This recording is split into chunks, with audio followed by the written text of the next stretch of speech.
मेरा नमस्कार, मेरा प्रणाम।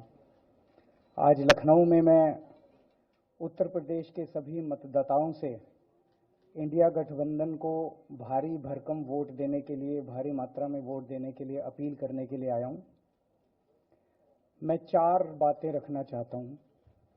पहले चारों बिंदु बता देता हूं, फिर उसको डिटेल में एक्सप्लेन करूंगा।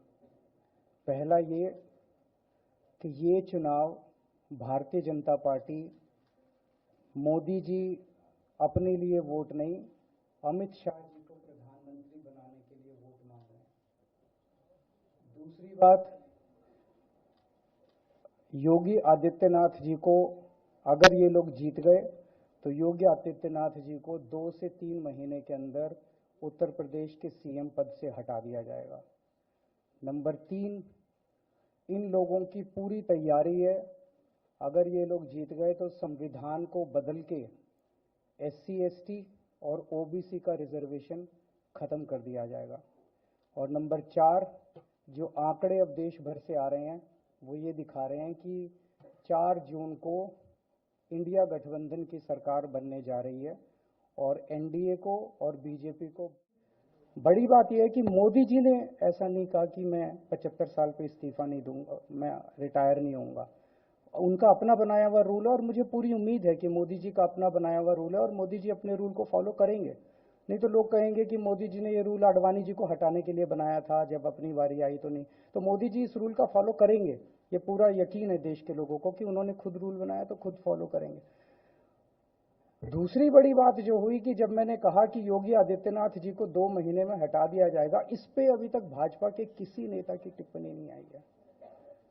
4 दिन हो गए, इसका मतलब ये तो कंफर्म करता है कि उन्होंने पूरी प्लानिंग कर ली है और उनके पक्ष में कोई बोलने के लिए तैयार नहीं है योगी आदित्यनाथ जी के।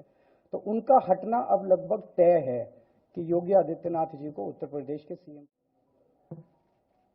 जो देश का माहौल है और 4 चरणों में भारतीय जनता पार्टी चारों खाने चित्त हो चुकी है और उनके आंसुओं की नदी उफान में है। भारतीय जनता पार्टी जो 400 पार का नारा दे रहे थे,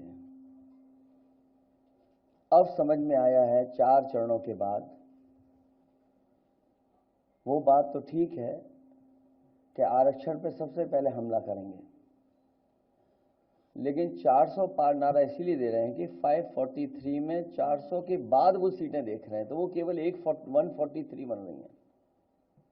तो वो स्वयं स्वीकार कर रहे हैं कि 143 से ज्यादा वो सीटें जीतने वाले नहीं हैं, क्योंकि 400 पार सीटें 143 ही बनती हैं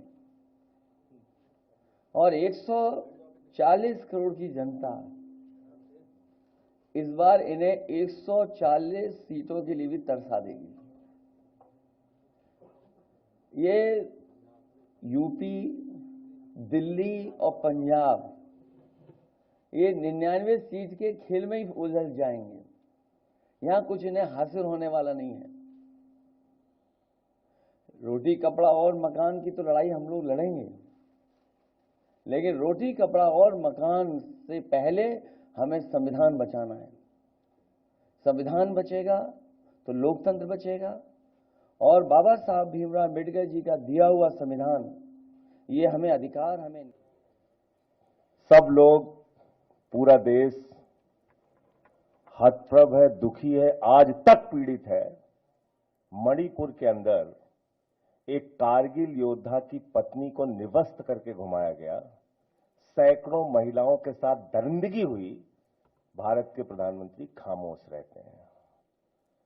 हजारों महिलाओं के साथ प्रज्वल रवन्ना ने बलात्कार किया, दरिंदगी की, मां की उम्र की महिलाओं के साथ। प्रधानमंत्री कहते हैं ये भारत को मजबूती देगा, इसी को वोट देना। ये भारत का भविष्य है प्रज्वल रवन्ना, उसको भगा दिया जाता है बीजेपी के द्वारा।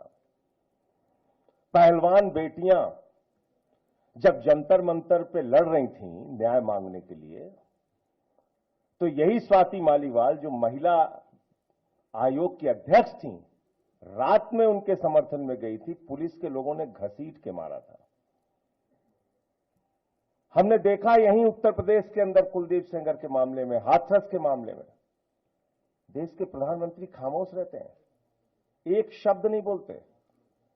आम आदमी पार्टी हमारा परिवार है, पार्टी ने अपना रुख साफ कर दिया है और मैं चाहता हूं जितने विषय मैंने आपके सामने रखे हैं, देश के प्रधानमंत्री और भारतीय जनता पार्टी को जवाब देना चाहिए।